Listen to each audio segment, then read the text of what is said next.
12 тысяч кустов малины зреют на площади более 2 гектаров. Осенью агрономам необходимо ягоду пересадить и таким образом увеличить объем урожая до 3 гектаров. Малина – культура не капризная, но без сложностей не обходится. Основные сложности – это зимой. Зимой, осенью и зима.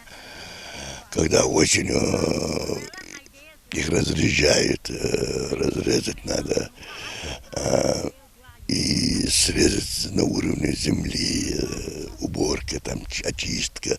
Вот это тяжелое бывает. А так это самая легкая культура. Это, по-моему, мне кажется, и доходная, и легкая культура – это и есть малина.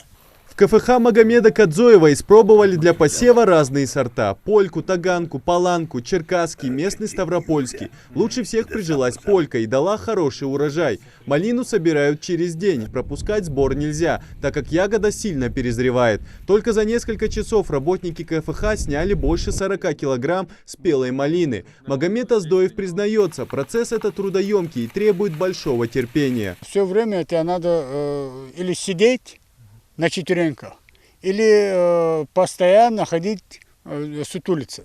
Работа сложная, нудная, но в любом случае работа делается. Кроме питомника на 12 тысяч саженцев, у Магомеда также есть и сад, где растет много фруктовых и ягодных деревьев. После обильных дождей, которые обрушились на юг России, для КФХ наступили тяжелые времена. Град едва не уничтожил молодые саженцы, обломав ветки деревьев. А ведь хороший урожай начинается с качественного саженца. Дальше больше урожай. Тут кизиль побило, слишком сильно побило. Это боярышник. Дальше мушмула у нас растет. Сейчас увидим. А еще дальше есть китайские финики и гималайские, тоже называются финики. Тоже побило, ну, сохранились ягоды. Гималайских-то очень хорошо сохранились, а китайские немножко побило.